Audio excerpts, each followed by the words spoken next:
وہ بات وزنی ہوتی ہے جس کے پیچھے کردار کا ٹپا ہو، مہر ہو۔ وہ وزنی بھی ہوتی ہے، اس کا اثر بھی ہوتا ہے، اس کے ساتھ اللہ جل شانہ کی مدد بھی ہوتی ہے اور اس بات سے خیر بھی پھیلتا ہے۔ بات نہ بھی ہو، خاموش دعوت ہو،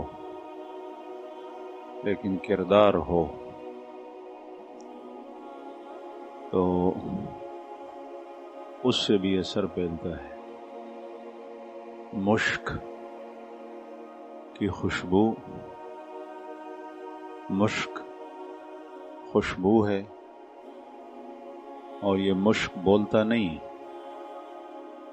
لیکن اگر کسی کمرے میں اس کو کھلا رکھ دیا جائے تو جیسے ہی آپ داخل ہوں گے وہ خود بولے گا کہ اس کمرے کے اندر مشک۔ یہ خاموش دعوت ہے، پوری فضا کو اس نے معطر کر رکھا ہے۔ بات کرنا اس کا فائدہ ہے، اس سے رہنمائی حاصل ہوتی ہے، لیکن ہر چیز بات بات بات بات۔ رسول اللہ صلی اللہ علیہ وسلم خود بھی ایسے نہیں تھے اور صحابہ کرام بھی ایسے نہیں تھے۔ حضرت عبداللہ ابن مسعود رضی اللہ عنہ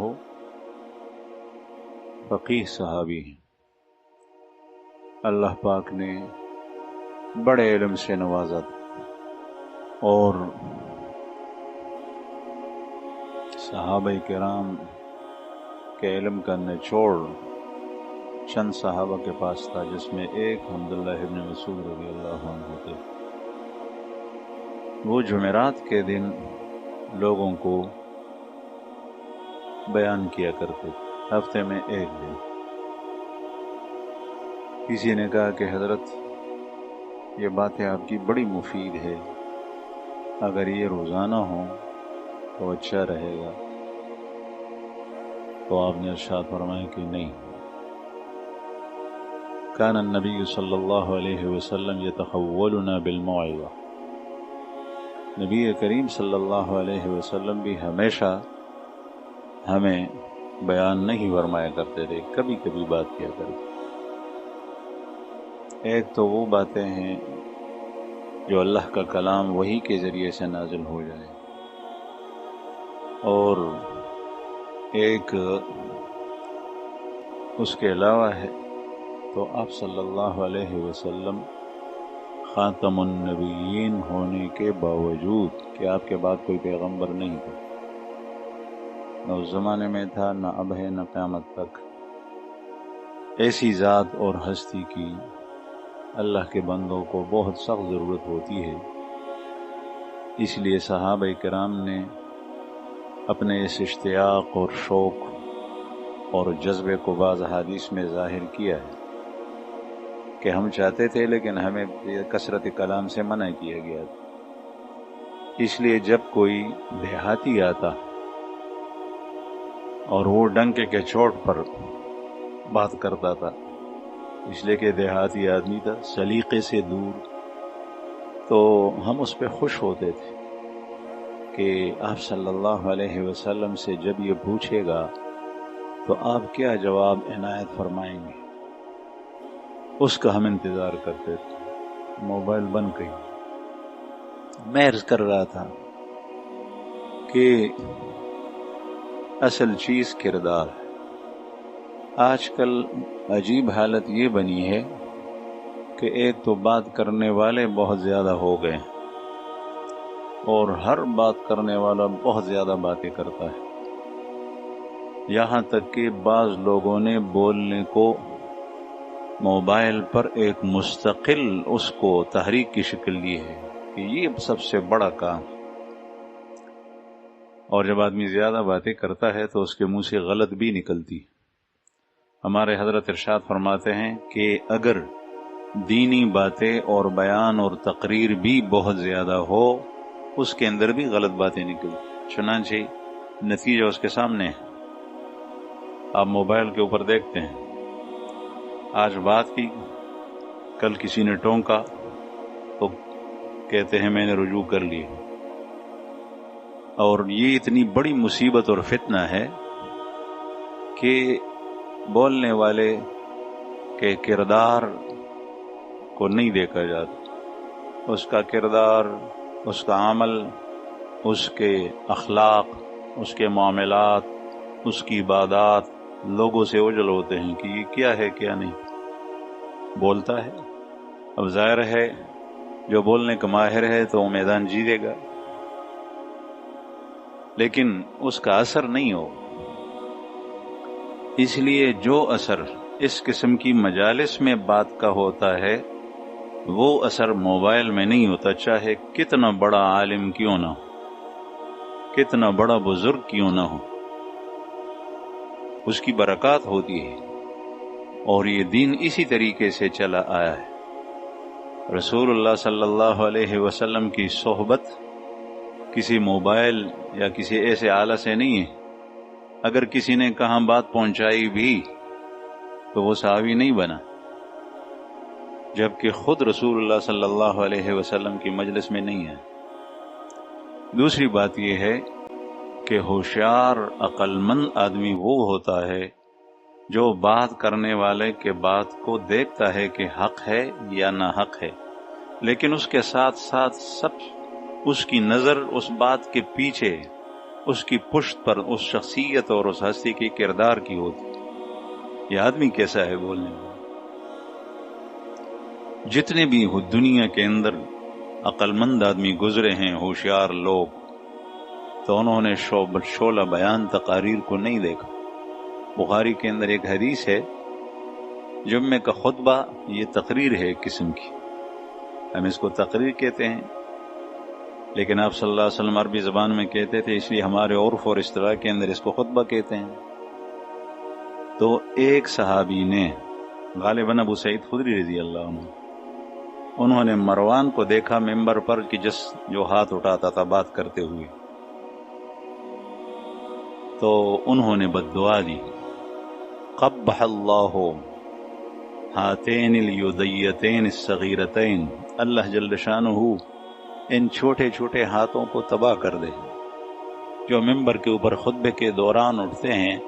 آپ صلی اللہ علیہ وسلم کو کبھی ہم نے ہاتھ اٹھاتے ہوئے نہیں دیکھا، اور آج کل اس خطیب کو لوگوں کے ہاں زیادہ مقبولیت ملتی ہے جو ہاتھ اٹھاتا رہے اور سٹیج کو جو ہے وہ مکے مارتا رہے۔ یہ آج کل فیشن بن گیا، اس کو پسند کرتے ہیں۔ خاموش بات کرنے والا کہتے ہیں اس کے بیان میں کوئی مزہ نہیں، اور فلاں آدمی شعلہ بیان مقرر ہے۔ میں عرض کر رہا تھا کہ اصل باتوں کے پیچھے حقیقت ہوتی ہے۔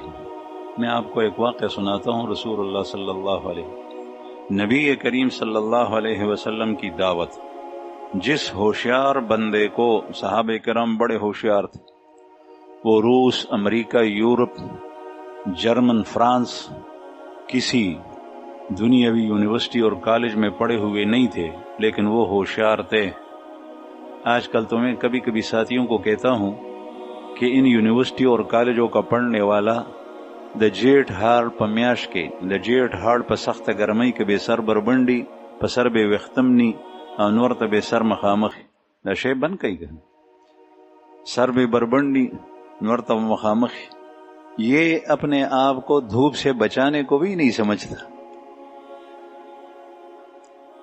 آج کل کی تعلیم کا نتیجہ ہے اس شخص کے اس لیے کہ یہ ٹوپی رکھنے کو، پگڑی پہننے کو، سر چھپانے کو عیب سمجھتا ہے، اور یہ دنیا کے اندر جو عام قسم کے لوگ ہوتے ہیں جو نہ اخلاق سے واقف نہ تہذیب سے ان کو کوئی واسطہ، وہ اس قسم کی زندگی گزارتے ہیں۔ اس لیے یہ چیز نماز کے اندر بھی آ گئی، ننگے سر نماز پڑھتے ہیں۔ یہ اس تعلیم کا نتیجہ ہے۔ اس سے وہ زمیندار، وہ کسان، وہ کھیتی باڑی کرنے والا میں سمجھتا ہوں کہ اچھا ہے جس نے سخت دھوپ کے اندر اپنے سر کو پگڑی سے چھپایا ہے، وہ مزدوری کرتا ہے، کم از کم اپنی جان کی حفاظت تو وہ سمجھتا ہے، اس کو اللہ نے دماغ دی ہے کہ اس سے دھوپ سے میرے سر کے اندر جو ہے وہ دماغ ابلے گا جب میں ننگے سر، اس سے عمر کم ہوتی ہے، اس کو بھی نہیں جانتے، یہ اس کا نتیجہ ہے۔ لیکن صحابہ کرام اس کے باوجود کہ وہ کسی یونیورسٹی و کالج میں پڑھے ہوئے نہیں تھے، زیرک اور ہوشیار تھے، جب بھی انہوں نے رسول اللہ صلی اللہ علیہ وسلم کے بارے میں سنا، وہ جان جھونکوں میں ڈالتے ہوئے اور بڑی مصیبت کے پاپڑ بیلتے ہوئے رسول اللہ صلی اللہ علیہ وسلم کے پاس آئے۔ مکہ کی زندگی میں ان کو پتہ تھا کہ یہ قریش کسی کو چھوڑتے نہیں، جب ان کو پتہ چل جائے کہ یہ محمد رسول اللہ صلی اللہ علیہ وسلم کا مہمان ہے، اس کے پاس آیا ہے۔ ابو ذر غفاری کا واقعہ دیکھ۔ لیکن اس کے باوجود وہ آتے ہیں، کیوں آتے ہیں؟ دیکھتے ہیں کہ شخص کا کردار کیا ہے۔ بات تو ہمیں پہنچی کہ یہ دعوی کرتا ہے۔ حضرت ابو ذر غفاری رضی اللہ عنہ اپنے بھائی انیس کو بھیجتے ہیں، جاؤ اس شخص کے بارے میں معلوم کرو۔ وہ آئے، انہوں نے بات کی کہ وہ مقارم اخلاق کی طرف دعوت دیتا ہے، اچھی باتیں کرتا ہے۔ پھر پوچھا لوگ اس کے بارے میں کیا کہتے ہیں؟ لوگ کہتے ہیں کہ یہ کاہن ہے، شاعر ہے، مجنون ہے، پاگل ہے، دیوانہ ہے۔ مزید کہا تو اس نے کہا مزید تو مجھے پتہ نہیں ہے، کہتے ہیں تیرے باتوں سے مجھے تشفی نہیں ہوتی، جب تک میں اس کو جا کر خود نہ دیکھ لوں مجھے پتہ نہیں چلے گا۔ رسول اللہ صلی اللہ علیہ وسلم کے پاس آئے اور انتہائی خطرے کی حالت میں آپ کے پاس حضرت علی رضی اللہ عنہ کے توسط سے پہنچے۔ بہرحال میں عرض کر رہا تھا کہ وہ دیکھتے تھے کہ شخص کا کردار کیا ہے، اور جیسے ہی صحبت میں بیٹھ جاتے تو آپ صلی اللہ علیہ وسلم کے بارے میں اللہ پاک کا ارشاد ہے وَإِنَّكَ لَعَلَىٰ خُلُقٍ عَظِيمٍ، آپ کا کردار تھا دنیا میں کسی اور کا کردار، اور آپ کے اخلاق تھے کہ دنیا میں کسی اور کے اخلاق جیسے نہیں ہوتے۔ بس تھوڑی دیر کے لیے کوئی شخص بیٹھتا، مشک آباید کے خود بگوید نہ کہ عطار بگوید، فوراً پتہ چلتا کہ یہ حقیقی مشک ہے، یہ آدمی ٹھیک ہے۔ حضرت عدی ابن حاتم رضی اللہ عنہ کے واقعے میں آپ حضرات کو سناتا ہوں۔ اس لیے آج کل ایک تو ان لوگوں کی باتوں میں نہ آئیں جو صرف باتیں ہوں، کردار نہ ہوں۔ اگر کوئی آتا ہے تو انتہائی اس کی عقل کی کمی ہے، باتوں میں آتا ہے۔ دوسری بات یہ خود بھی اگر آپ کے کندھوں کے اوپر اللہ جل شانہ نے قوم کی اصلاح و ارشاد کی ذمہ داری ڈالی ہے، آپ عالم ہیں، آپ شیخ ہیں، تو آپ کے اس بات کے پیچھے کردار ہونا چاہیے۔ آپ کے معاملات کیسے ہیں، آپ کی راتیں کیسے گزرتی ہیں، آپ کے دن کیسے گزرتے ہیں، لوگوں میں بھی دیکھیں، خود بھی اس طریقے سے بنیں۔ اگر آپ کہتے ہیں کہ سود نہ کھائیں اور سود آپ خود کھاتے ہیں، آپ کہتے ہیں رشوت حرام ہے لیکن رشوت آپ لیتے ہیں، آپ کہتے ہیں کہ تعریف مانگنا لوگوں سے کہ میری لوگ تعریف کریں یہ ٹھیک نہیں ہے، اور آپ خود چاہتے ہیں اس بات کو، آپ کہتے ہیں کہ لوگوں میں تواضع ہونی چاہیے لیکن کسی نشست میں آپ بیٹھتے ہیں تو آپ کی کوشش یہ رہتی ہے کہ مجھے اچھی جگہ ملے، جو اچھی جگہ ہے وہاں مجھے بٹھایا جائے۔ اگر کوئی نیچے کی جگہ میں بٹھاتا ہے تو آپ ناراض ہو جاتے ہیں۔ اب پتہ چلے گا کہ آپ کے بات کے پیچھے کردار ہے یا نہیں ہے۔ تو رسول اللہ صلی اللہ علیہ وسلم کی دعوت پھیل گئی۔ عدی ابن حاتم، حاتم تائی ہر کسی کو پتہ ہے، حاتم تائی سخی آدمی گزرے ہیں، یہ عرب کے علاقے میں گزرے ہیں، اور اس کا علاقہ بنو قیس کا قبیلہ تھا۔ تو اس کا انتقال ہوا، بڑے سخی تھے لیکن جاہلیت کے زمانے میں گزرے ہیں۔ بعض لوگوں کو فطری طور پہ کوئی چیز اچھی لگتی ہے، اس لیے رسول اللہ صلی اللہ علیہ وسلم نے ساری باتیں واضح کی ہیں کہ اپنی شہرت کے لیے نیک کام کرنا یہ ریا ہے۔ اگر کوئی شخص اللہ کو نہیں مانتا اور وہ مشہور کہیے کہ بڑا سخی ہے، بڑا سخی ہے، بڑا سخی ہے، اس کو اس کی سخاوت کوئی کام نہیں دے گی۔ ابن جدعان مکہ مکرمہ میں بڑا سخی آدمی تھا، اس کے بڑی بڑی دیگیں تھی، لوگوں کو خیرات دیا کرتا تھا، خصوصاً قحط کے زمانے میں۔ ایک دفعہ ام المؤمنین حضرت عائشہ رضی اللہ عنہا نے رسول اللہ صلی اللہ علیہ وسلم سے پوچھا، یا رسول اللہ، ابن جدعان بڑا سخی آدمی تھا، مکہ میں خیرات دیا کرتا تھا، اس کا کیا ہوگا، جنت جائے گا؟ آپ صلی اللہ علیہ وسلم نے ارشاد فرمایا، ما قال یوما قط رب اغفر لی خطیئتی یوم الدین، او کما قال علیہ الصلاۃ والسلام، نہیں جائے گا۔ اور وجہ بیان کی کہ اس نے ایک دن بھی یہ نہیں کہا کہ میرے رب مجھے میرے گناہوں کو بخش دے۔ یعنی ایمان کے الفاظ جس سے اس کا رب ماننا، اللہ کو ماننا و تسلیم کرنا معلوم ہو جائے، ایسی بات اس کی زبان سے نکلی ہو کبھی نہیں نکلی، اس لیے جب ایمان نہ دارت تو اس کو کوئی فائدہ نہیں دے گا۔ تو خاتم طائی کا بیٹا عدی، یہ اس زمانے میں مسلمان نہیں ہوا تھا، یہ سن 9 ہجری میں ایمان لے آئے۔ رسول اللہ صلی اللہ علیہ وسلم کی دعوت اطراف میں پھیل گئی کہ اللہ کے نبی ہیں، لوگوں کو دعوت دیتے ہیں کہ خدا ایک ہے، اس کے سوا کوئی اور شریک نہیں، صرف اسی کی بندگی کریں، اچھے اخلاق کی تعلیم دیتا ہے۔ تو یہ بات ادھر ادھر پھیلتی گئی یہاں تک کہ اس کے علاقے قبیلے تے میں پہنچی۔ ان کا کاروبار کیا تھا، یہاں سے لوگ جاتے تھے، تجارتی قافلے، اور دوسری بات یہ کہ ان کے علاقے میں شکار ہوتا تھا۔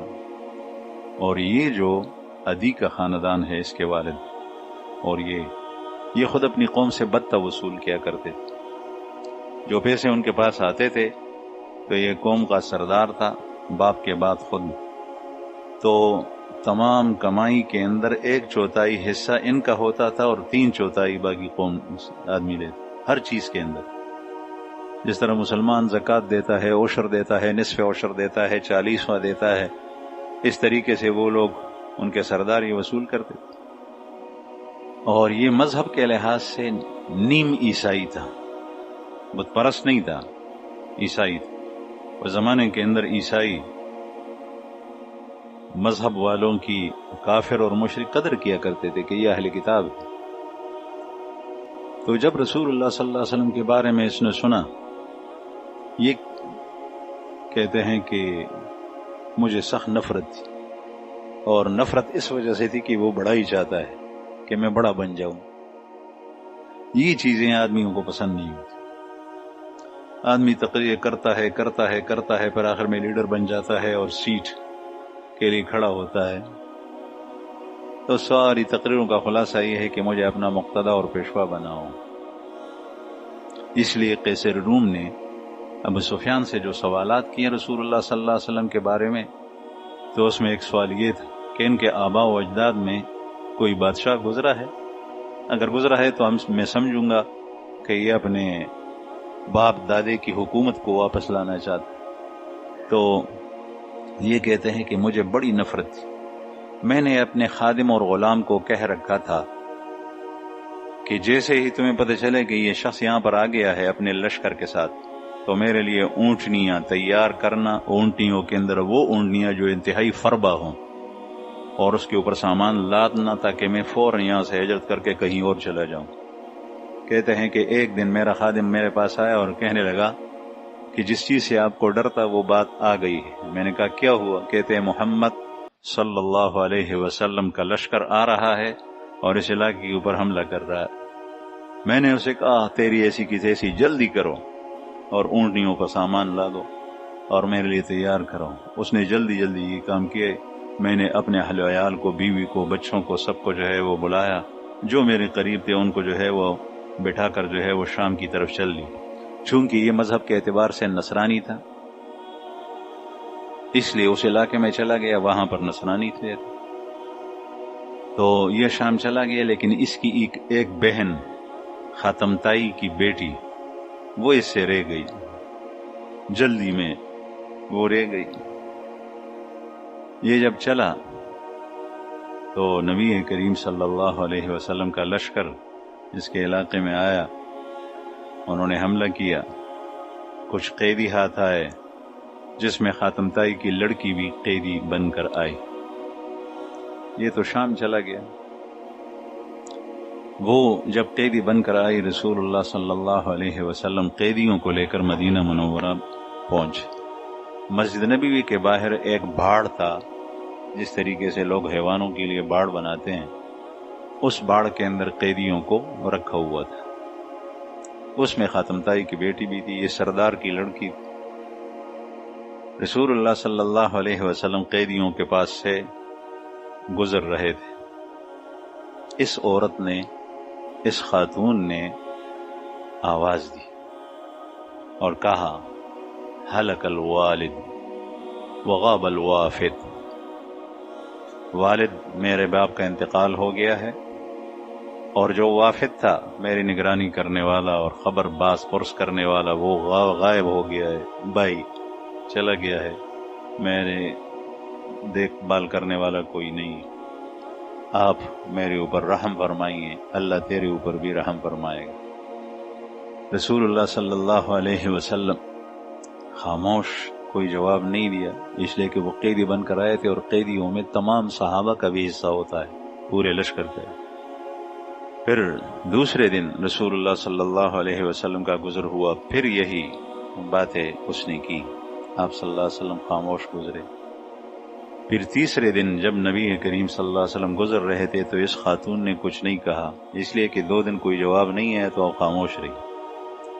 تو نبی کریم صلی اللہ علیہ وسلم کے پیچھے پیچھے ایک شخص جا رہے تھے، اس نے اشارے سے کہا کہ وہ باتیں آج پھر کرو۔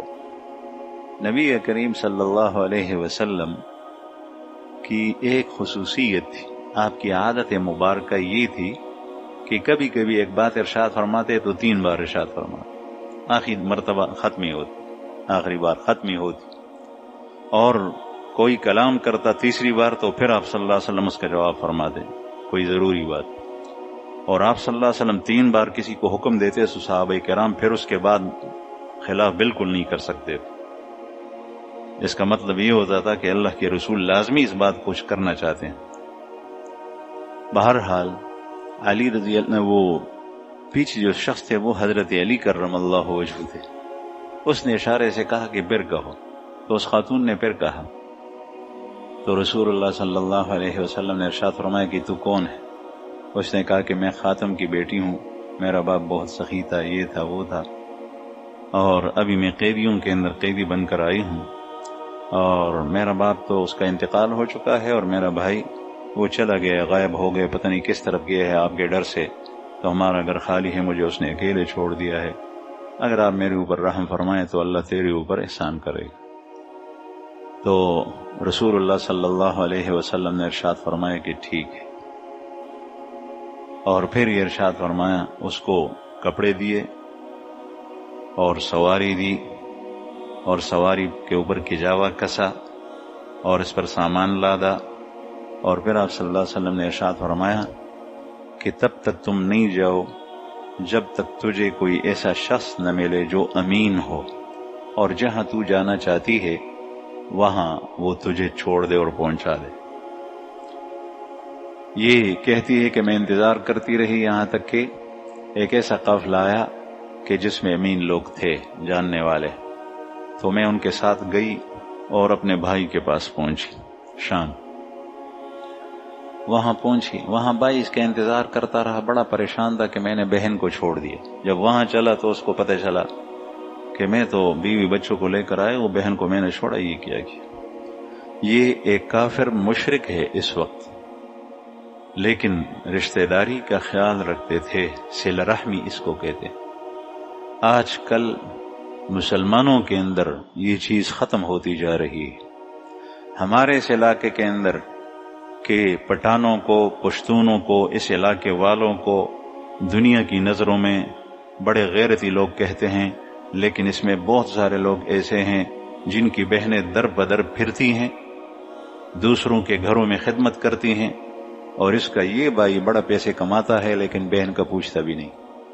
اس سے زیادہ بغیرتی اور کیا ہوگی؟ یہ مسلمان ہے، وہ کافر اور مشرک تھے، ان میں یہ چیز تھی۔ بعض چیزیں فطری ہوتی ہیں، رشتہ داروں کی رشتے کو پالنا یہ فطری چیز ہے.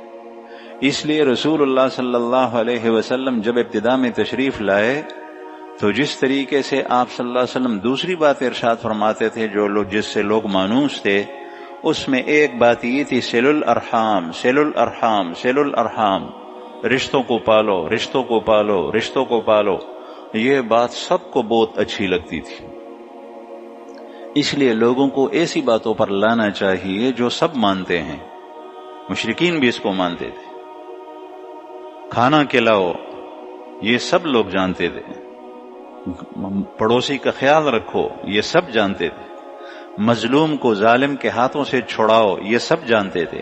آپ صلی اللہ علیہ وسلم نے ان نعروں کو بلند کی، اور اس کے ساتھ ساتھ جو مقصود اور بنیادی بات تھی کہ ایک اللہ کی عبادت کرو، وہ تو آپ صلی اللہ علیہ وسلم کا مقصد ہی تھا. لیکن یہ باتیں بھی تو صلہ رحمی بنیادی چیز ہے، لیکن آج کل نہیں. یہاں تک کہ ماں باپ کو بھی نہیں دیکھا جاتا. ہم نے اپنی آنکھوں سے دیکھا ہے کہ بعض باپوں نے اپنی جائیداد کو اپنے بیٹوں میں زندگی میں تقسیم کیا. جیسے ہی تقسیم کیا تو بیٹے باپ کا پوچھتے بھی نہیں ہیں. کیوں نہیں پوچھتے؟ اس لیے کہ کوئی چیز رہی نہیں. اس کا مطلب یہ ہے کہ ساری پوجا اس دنیا کے اندر جو ہوتی ہے وہ ساری کی ساری مال کی ہوتی ہے. مسلمان ہے لیکن پوجا پاٹ مال کی اور دنیا کی. والدین کی خدمت تب تک کرتے ہیں جب کوئی توقع ہے کہ جب یہ مر جائیں گے تو ہمیں پیچھے کچھ رہ جائے گا. اگر یہ توقع نہیں ہے تو پھر نہیں ہے. بھائی کا خیال تب رکھا جاتا ہے جب اس سے کسی انسان کا کوئی توقع ہے. اگر نہیں ہے تو بھائی کو پوچھتا بھی نہیں.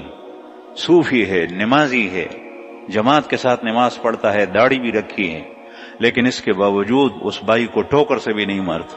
کہتے میں اس کو کیا کروں، میرے پاس پیسے ہیں. بہن کا نہیں پوچھتا، بھائی کا نہیں پوچھتا، چچا کا نہیں پوچھتا. ام الرجل سن وہ ابی ہے، وہ باپ کی ایک شاخ ہے. چچا بھائی کو نہیں پوچھتا، بڑا بھائی بمنزل باپ کے ہے، یہ نہیں پوچھتا. صلہ رحمی نام کی کوئی چیز نہیں. یہ پھر بھی مسلمان. تو جیسے ہی یہ گئی خاتم تائی کی بیٹی اپنی بھائی کے پاس پہنچ گئی. وہ بڑا پریشان تھا بہن کے لیے. بہن کو چھوڑا، بڑا غلط کام کیا. سامنے سے ایک عورت آ رہی ان کے اوپر. یہ انتظار کرتا رہا تو دور سے آواز دی کہ خاتم کی بیٹی تو نہیں ہے. تو اس نے بڑی سنائی، القاطع الظالم، اے قطع رحمی کرنے والے، رشتہ توڑنے والے، ظالم آدمی، تو نے مجھے اپنے بیوی کو لے کر آئے اور مجھے وہاں اکیلے چھوڑا، اور میں عورت ذات، مجھے تو نے کس کے حوالے کیا؟ یہ بڑا شرمندہ ہوا. اس نے سر کو نیچے کیا. کافر ہے، مشرک ہے، اور اس سے معافی مانگتا رہا اور کہنے لگا کہ مجھ سے برا ہوا، میں نے برا کیا، اچھا نہیں کیا، لیکن مجھے معاف کر دے. بات کرتے کرتے کرتے اس کا غصہ ٹھنڈا ہو گیا. پھر اس سے حالات پوچھے. بہن نے کہا کہ بہن سے کہا کہ تیرا مشورہ کیا ہے؟ اس نے کہا میرا مشورہ یہ کہ فوراً پہنچ جاؤ. رسول اللہ صلی اللہ علیہ وسلم کو قریب سے جا کر دیکھو. یہ مسلمان ہو گئی تھی. رسول اللہ صلی اللہ علیہ وسلم کو جا کر قریب سے دیکھو. دو باتوں میں سے کوئی ایک بات ضرور ہے، یا وہ اللہ کا پیغمبر ہے یا وہ بادشاہ ہے، بڑا بننا چاہتا ہے. اگر اللہ کا پیغمبر ہے تو سب سے پہلے تجھے چاہیے کہ تو ایمان لے آئے، اور اگر وہ بادشاہ ہے تو سردار کا بیٹا ہے، تیرا باپ بادشاہ تھا، تو بادشاہ ہے، تجھے یہ طریقے سب معلوم ہے، تجھے فوراً پتہ چل جائے گا. اور اگر اس کے پاس لاؤ لشکر اور قوت ہے تو تجھے بات کرنے کا سلیقہ اور ڈھنگ آتا ہے. اپنے لیے اس میں جگہ بناؤ گے، وہ تمہیں کوئی وزیر وغیرہ بنا دے گا. یہ طریقہ کیا؟ اس لیے کہ بات کا یہی انداز تھا. اس وقت بھائی کافر تھا، مشرک تھا. چنانچہ اس باتوں کی وجہ سے یہ تیار ہو گیا عدی ابن حاتم. یہ کہتا ہے میں مدینہ منورہ آیا، رسول اللہ صلی اللہ علیہ وسلم سے میری ملاقات ہوئی. یہ سن 9 ہجری کی بات ہے. بالکل نبی کریم صلی اللہ علیہ وسلم کے آخری ایام 2 سال باقی ہیں دنیا. کہتے ہیں کہ مجھ سے پوچھا من این انت، کہاں سے آئے ہو؟ میں نے کہا کہ خاتم تائی کا بیٹا ہوں، تائی قبیلے سے آیا. تو رسول اللہ صلی اللہ علیہ وسلم نے فوراً ہاتھ سے پکڑ لیا اور اندر گھر لے گئے. میرے گھر آؤ. اس سے یہ بھی معلوم ہوتا ہے کہ دنیا کے اندر کوئی کافر مشرک آدمی اگر بڑا رہ چکا ہے کسی منصب پر تو اس کا اکرام کرنا چاہیے. ہر شخص کے ساتھ ایک ہی طرح کا سلوک نہیں کرنا چاہیے. بعض کم دماغ والے لوگ سمجھتے ہیں کہ سب میں برابری ہو. سب میں برابری کا مطلب یہ نہیں ہے. سب میں برابری وہ ہو جس کے حقوق آپس میں مشترک ہیں، اس میں برابری ہونی چاہیے. کسی کے ساتھ زیادتی، کسی کے ساتھ کمی، یہ نہیں. بیوی اور ماں میں برابری نہ ہو. بیوی نے بھی پکارا اور ماں نے بھی پکارا، بیوی کے پاس جا رہے اور کہتا ہے کہ بیوی کے بھی حقوق ہیں، یہ بے وقوف ہے. اس لیے کہ اس وقت ماں نے بھی پکارا، باپ نے بھی پکارا، اور دونوں نے خدمت کے لیے نہیں. ماں اور باپ کا آپس میں ہو گیا جھگڑا. ماں بیٹے سے کہتی کہ میرے پاس آ جاؤ، میری بات مانو. باپ کہتا ہے میرے پاس آ جاؤ. اس وقت باپ کے پاس جانا چاہیے. کیوں؟ اس لیے کہ باپ الرجال قوامون علی النساء، وہ نگران ہوتے ہیں. ان کے ہاتھ میں گھر کا اقتدار ہوتا ہے اور اطاعت اس کی جاتی ہے جو مقتدا اور بڑا اور پیشوا ہو. خدمت کے لیے بلایا، ماں نے بھی بلایا اور باپ نے بھی بلایا. پانی لے آؤ، اور دونوں بستر پر لیٹے ہوئے ہیں، چل پھر نہیں سکتے. اس وقت فوراً ماں کے پاس جاؤ. اس لیے کہ خدمت میں ماں مقدم ہے. اس کا دل باریک ہے، کمزور ہے، شاید مر جائے گی. بہرحال نبی کریم صلی اللہ علیہ وسلم نے یہ کہتے ہیں کہ مجھے ہاتھ سے پکڑ لیا اور راستے میں لے گئے. گھر لے جا رہے تھے مجھے، تو راستے میں ایک عورت آئی، کالی کلوٹی، کمزور. اس کے ہاتھ میں بچہ ہے، عمر رسیدہ. یعنی ایسی عورت جو نہ خاندانی ہے، نہ مال والی ہے، نہ حسن و جمال والی ہے. وہ ملی. اس نے کہا یا رسول اللہ، آپ سے کام ہے. آپ صلی اللہ علیہ وسلم راستے کے ایک طرف ہو کر اس عورت کے ساتھ کھڑے رہے کافی دیر تک. یہ کہتے ہیں کہ میں نے سوچا اب یہ کردار ہے. میں نے سوچا کہ یہ بادشاہ نہیں ہے، پیغمبر ہے. اس لیے بادشاہ کا یہ کیا کام؟ وہ تو رعایا سے کہتے ہیں کہ میرے پاس آؤ، جہاں میں بیٹھوں گا وہاں پر آ جاؤ. وہ بھی بہت کم ہوتے ہیں، ورنہ اس کے پاس پہنچنا بہت زیادہ مشکل ہوتا ہے. پھر راستے میں کھڑے ہو کر کسی ایک کالی عورت کے ساتھ. اس کا مطلب یہ ہے کہ یہ بہت اچھے اخلاق والا آدمی ہے. یہ ہے کردار. اور یہ بڑے لوگ ہیں جو کردار کو دیکھتے ہیں کہ بات کے پیچھے کیا ہے، اب بات میں وزن ہو. اس کے بعد کہتے ہیں کہ کافی دیر کے بعد نبی کریم صلی اللہ علیہ وسلم چل پڑے. گھر گئے اور گھر نیچے جو گدا تھا وہ چمڑے کا گدا تھا، اس میں کھجور کی چھال بھری ہوئی تھی. میرے سامنے رکھ دیا کہ اس پہ بیٹھ جاؤ. یہ اکرام ہے مہمان کا.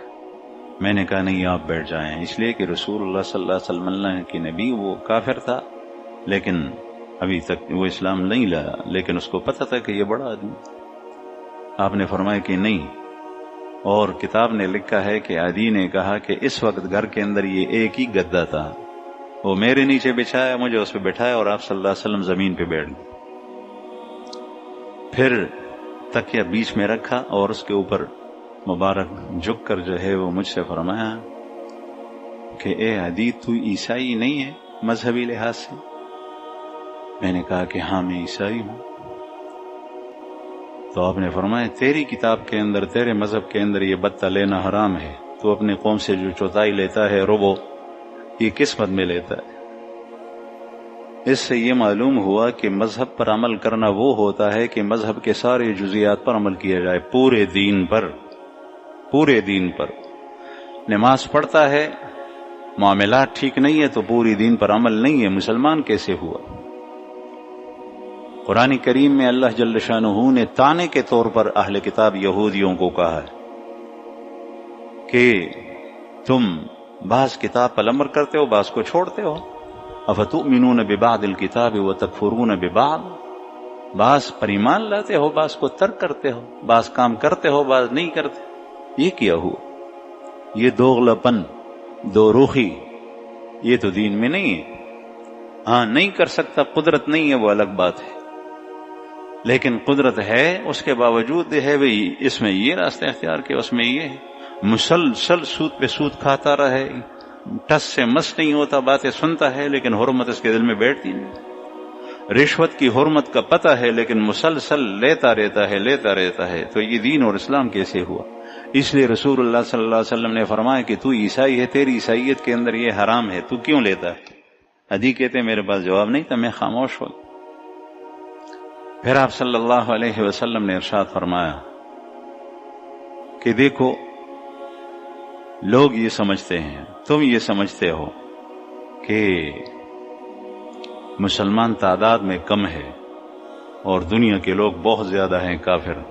ایک زمانہ ایسا آئے گا مسلمان اتنے ہوں گے کہ قادسیہ سے ایک عورت زعینہ بغیر کسی محرم کے حج کے لیے آئے گی اور اس کے ساتھ کوئی اور نہیں ہوگا، لیکن کوئی اس کو آنکھ اٹھا کر دیکھے گا بھی نہیں غلط نگاہ سے.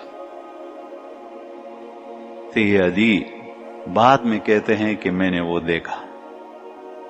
اتنا امن آیا. یہ ہے امن، یہ ہے رعب اسلام کا، اسلامی حکومتوں. اور پھر فرمایا کہ تو دیکھتا ہے کہ مسلمانوں کے پاس حکومت نہیں ہے. ایسا وقت آئے گا کہ بابل کے اندر جو سفید محلات ہیں، قصور ہیں، اور کسرا ابن ہرمز کا جو محل ہے وہ مسلمانوں کے ہاتھ میں ہوگا. تو یہ کہتا ہے کہ میں نے کہا کسرا ابن ہرمز کے محلات؟ آپ صلی اللہ علیہ وسلم نے ارشاد فرمایا کہ ہاں. اور اتنی دیر نہیں گزری تھی حضرت عمر فاروق رضی اللہ عنہ کے زمانے میں کسرا کا سارا علاقہ مسلمانوں کے ہاتھ میں آ گیا. کہتے کہ میں نے وہ بھی دیکھا جو اللہ کے رسول نے بتایا. اور تیسری بات آپ صلی اللہ علیہ وسلم نے ارشاد فرمائی کہ لوگ مال کو دیکھتے ہیں کہ مسلمانوں کے پاس مال نہیں ہے، پٹے پرانے کپڑے پہنے. آج کل ان چیزوں کو مسلمان دیکھتے ہیں. جس کے پٹے پرانے کپڑے ہو، جوتے پھٹے ہوئے ہوں، اس کی کسی خاطر میں نہیں لاتے. مسلمان نمازی آدمی جو شاندار طریقے سے سامنے آتا ہے اس کو اٹھتا ہے، اس کے لیے جگہ چھوڑتا ہے، دعوتیں کرتا ہے، کھانا کھلاتا ہے، اس کے دسترخوان پہ بیٹھ جاتے ہیں. اس غریب مسکین کا کوئی پوچھتا نہیں. بہرحال یہ فرمایا کہ تم یہ دیکھتے ہو اتنا مال مسلمانوں کے پاس آئے گا کہ ایسا زمانہ آئے گا کہ کوئی قبول کرنے والا نہیں ہوگا. تو عدی رضی اللہ عنہ جب اسلام لے آئے تو کہتے ہیں کہ یہ دو باتیں میں نے اپنے آنکھوں سے دیکھی، تیسری بات کا میں انتظار کر رہا ہوں. یہ جو آخری بات میں نے بتائی، اور یہ بات ایک ہوئی ہے ایک زمانے میں، اچھا، اور ایک آئندہ قیامت کے قریب ہوگی.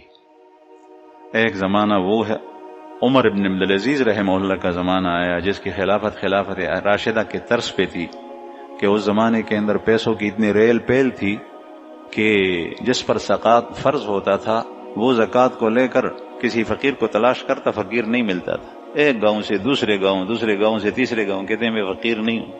اتنا مال لوگوں کے اندر آ گیا. اور ایک زمانہ رسول اللہ صلی اللہ علیہ وسلم کی احادیث مبارک میں یہ آتا ہے پیشن گوئیوں میں کہ دریاؤں سے سونا ایسے نکلے گا جس طریقے سے ستون، یہ مسجد کی جو ستون، اس وقت دینے والا تقسیم کرنا چاہے گا دے گا، لیکن لینے والا نہیں ہوگا. جس کو دے گا وہ کہے گا کل لے کے آتے تو اچھا ہوتا، آج میرے پاس بہت زیادہ. اور آج کل دریاؤں نے وہ سونا اگلنا شروع کیا ہے. ہمارے ہاں دریا ہے جہانگیر کے پاس، دریا باسن، اس سے سونا اگل رہا ہے. پتہ نہیں آگے چل کر انجام کیا ہو. اسی پیسوں کے پیچھے جو آج کل فخر کرتے ہیں میرے پاس اتنا بینک بیلنس ہے، سب کے پاس ہے، لیکن ایمان نہیں ہوگا. ایمان اس کے پاس ہوگا جس نے اپنے ایمان کا خیال رکھا ہے. تو میں عرض کر رہا تھا کہ باتوں سے، صرف باتوں سے ہر جگہ کچھ نہیں بنتا. باتوں کے پیچھے ہونا چاہیے کردار. آپ کا عمل کیسا ہے، آپ کے اخلاق کیسے ہیں. اللہ جل شانہ کے ہاں بھی آپ باتوں سے کام نہیں نکال سکیں گے، کردار سے. آپ خاموش کھڑے ہوں، اللہ کو سب کچھ کا پتہ ہے، یہاں تک کہ آپ کے دل کا پتہ فرشتے کو نہیں ہے، جن کو نہیں ہے، کسی آلے کو نہیں ہے، لیکن اللہ جل شانہ کو پتہ ہے. فرشتہ ظاہری اعمال لکھتا ہے اور سینے کی بھید وہ اللہ ہی جانتا ہے. اللہ علیم بذات الصدور. اس کا مطلب یہ ہے کہ یہ خصوصیت صرف اللہ کی ہے، کوئی اور نہیں. تو بہرحال انسان کو چاہیے کہ باتیں کم ہوں لیکن کردار ہو، اخلاق ہو، اعمال ہو. دوسری بات یہ کہ آپ کسی کی اتباع بھی کرنا چاہیں تو دیکھیں کہ اس کی باتوں کے پیچھے کردار کیا ہے. کردار آسان ہے، معاملات دیکھیں اس کے معاملات کیا ہیں، حرام کے ہیں یا حلال کے ہیں. لوگوں سے مانگتا رہتا ہے یا جو اللہ جل شانہ دیتا ہے جائز طریقے سے، بغیر سوال کے، بغیر اشراف کے، بغیر طمع کے، اسی کو لیتا ہے۔ اخلاق کیسے ہیں، لوگوں کے ساتھ اس کا سلوک کیسا ہے، اس میں تواضع کیسی ہے، اسی کو آپ اپنا ساتھی بنائیں، اس کی صحبت میں بیٹھیں۔ اللہ تعالیٰ اچھی باتوں پر عمل کرنا نصیب فرمائے۔